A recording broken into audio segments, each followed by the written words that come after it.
Hello. आज ज्ञान बिंदु नोट्स का चैप्टर 4 देखते हैं, मॉडर्न हिस्ट्री का। ब्रिटिशों की आर्थिक नीति। रैयतवाड़ी व्यवस्था। रैयत का अर्थ है किसान।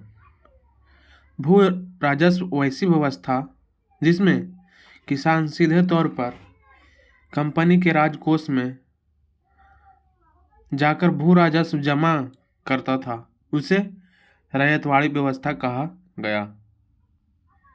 इस व्यवस्था में किसान और अंग्रेजी कंपनी के बीच कोई बिचौलिया नहीं हुआ करता था। भारत में रैयतवाड़ी व्यवस्था के जनक थॉमस मुनरो और कैप्टन रीड को माना जाता है। रैयतवाड़ी व्यवस्था का सर्वप्रथम प्रायोगिक तौर पर 1792 ईस्वी में मद्रास के बड़ा महल में लागू किया गया था और रैयतवाड़ी व्यवस्था संपूर्ण ब्रिटिश शासित क्षेत्रों में अधिक भूभाग में रैयतवाड़ी व्यवस्था लागू था।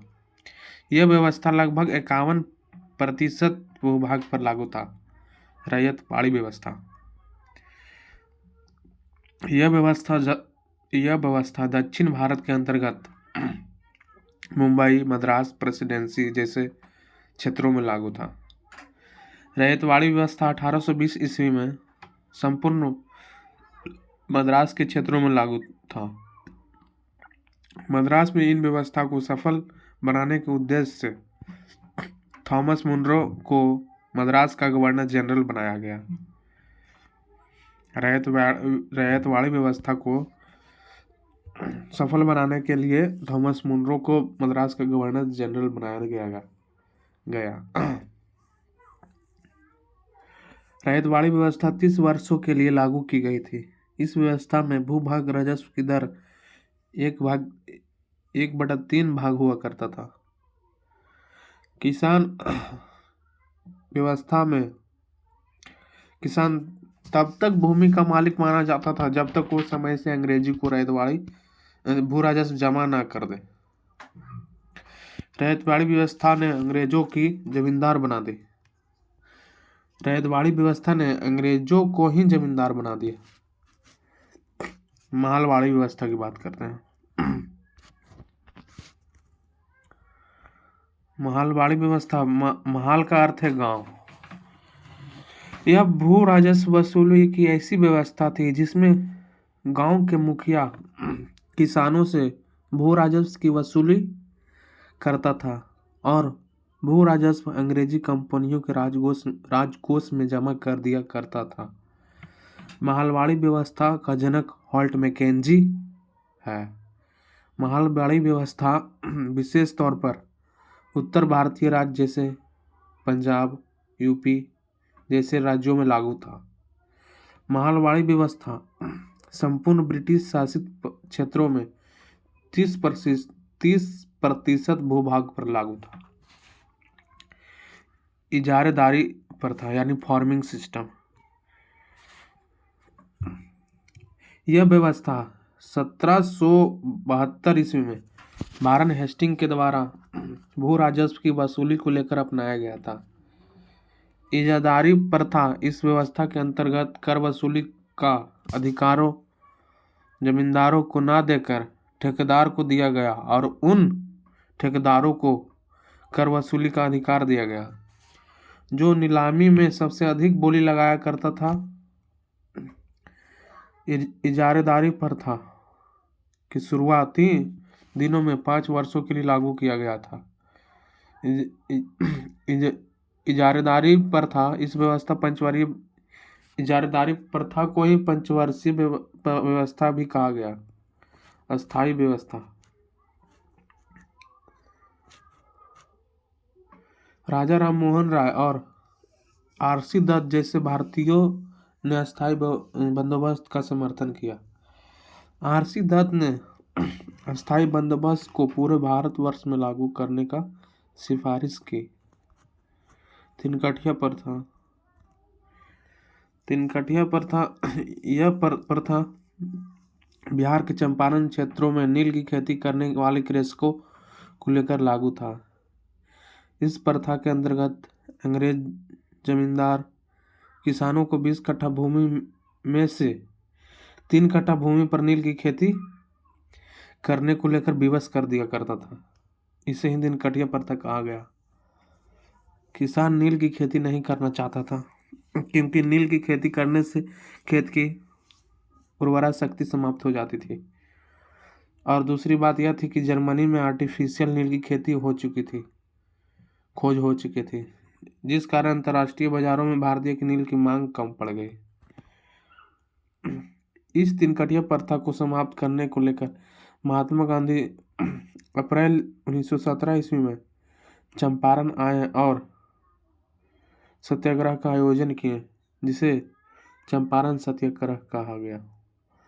चंपारण सत्याग्रह के दौरान ही लॉर्ड इरविन ने महात्मा गांधी को खाना पर बुलाया। इरविन का खाना बनाने वाला बत्तख मियाँ था।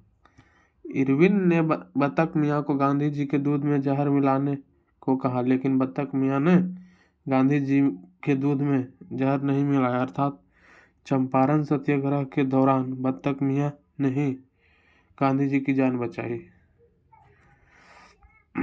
चंपारण सत्याग्रह का ही दिनकटिया प्रथा का अंत हुआ। यह गांधी जी के द्वारा किया गया प्रथम सत्याग्रह है जो सफल रहा। इस सत्याग्रह की सफलता पर ही रविन्द्रनाथ टैगोर ने गांधी जी की उपाधि प्रदान की और गांधी जी ने रविन्द्रनाथ को गुरुदेव कहा। रविन्द्रनाथ टैगोर ने गांधी जी को महात्मा की उपाधि दी। दादनी प्रथा वैसी प्रथा जिसके अंतर्गत अंग्रेज भारतीय किसान व्यापारी को पहले राशि देकर करारनामा कर लेता था कि भारतीय किसान या व्यापारी उस वस्तु को अंग्रेजों के ही हाथ बेचेंगे। दुबला हाली प्रथा यह प्रथा मुख्यतः पश्चिम भारत के सूरत के क्षेत्रों में लागू था। इस प्रथा का संबंध बंधुआ मजदूरी से रहा है। इस प्रथा के अंतर्गत कृषक दास या गुलाम अपना और अपनी संपत्ति का मालिक अपने मालिक का ही मानता था। भारत की संसद ने 1776 ईस्वी में अधिनियम पारित किया कि बंधिया मजदूरी को समाप्त कर दिया। महलवाड़ी व्यवस्था 30% भूभाग पर था जो उत्तरी क्षेत्र में था और पूर्वी क्षेत्र में अस्थायी बंदोबस्त था जो 19% भागों पर और दक्षिणी में रैयतवाड़ी व्यवस्था था जो 51% था। अंग्रेजों ने भारत में शासन करते हुए रेलवे का विकास किया, उद्योग का विकास किया, शिक्षा का विकास, प्रेस का विकास, लेकिन ध्यान रहे कि अंग्रेज अपने मन मुताबिक भारत में विभिन्न क्षेत्रों में विकास किया। भारत में रेलवे का विकास को लेकर विभिन्न विद्वानों का निम्न टिप्पणियां हैं। एक अर्नाल्ड इन्होंने कहा कि भारतीय रेलवे ने यह कर दिया जो काम अकबर और टीपू सुल्तान जैसे निरंकुश शासक ने नहीं कर पाए। भारतीय रेलवे का भारत को एकीकृत करता है। कार्ल मार्क्स ने कहा, इनका मानना था कि अगर किसी देश का लोहा और कोयला मौजूद है और उस देश में तकनीक पहुंचा दिया जाए तो उस देश का आधुनिकीकरण करने से कोई रोक नहीं सकता। कार्ल मार्क्स ने कहा था। और बाल गंगाधर तिलक ने कहा था कि अंग्रेजों द्वारा दिए गए रेलवे का विकास उसी समान है जैसे दूसरों की पत्नी के अलंकार से देखते हुए खुश होना। भारत प्राचीन काल से ही सूती वस्त्रों का उत्पादन करने वाला देश रहा है, लेकिन अंग्रेज भारत से कच्चा माल ब्रिटेन को निर्यात कर देता था और ब्रिटेन में बने वस्त्रों को भारत लाकर व्यापार करता था। इसी पर कुछ विद्वानों ने टिप्पणी की है। कार्ल मार्क्स ने क्या कहा है, देखिए। कार्ल मार्क्स ने सूती वस्त्रों का घर भारत विदेशी कपड़ों से भर दिया। Lord William Bentinck. बुनकरों की हड्डियों से भारत की भूमि सफ़ेद हो गई है। 1757 के प्लासी युद्ध से अंग्रेज ने भारत में अपनी प्रभुसत्ता स्थापित किया तथा भारत में अपना उपनिवेशवाद बनाया।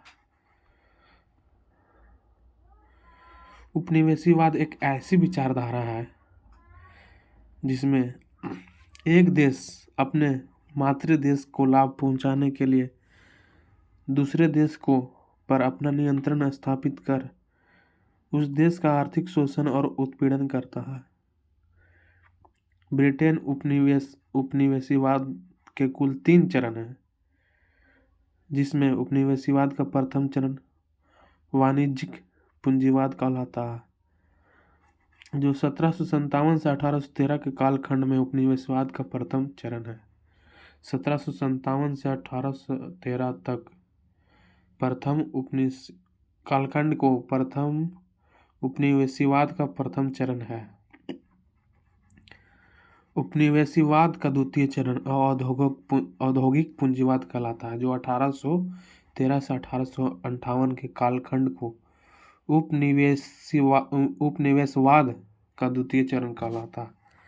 उपनिवेशवाद का तृतीय चरण वित्तीय पूंजीवाद कहलाता है, जो 1858 से 1947 के कालखंड के उपनिवेशवाद का तृतीय चरण कहलाता है।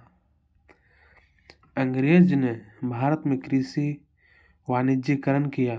कृषि का वाणिज्यीकरण एक ऐसी प्रक्रिया है जिसके तहत किसान खाद्यान्न फसलों से उत्पादन को छोड़कर वैसे वस्तुओं को उत्पादन करने लगे जिसकी मांग बाजार में हुआ करती थी, जैसे तंबाकू, कपास, चाय, नील इत्यादि।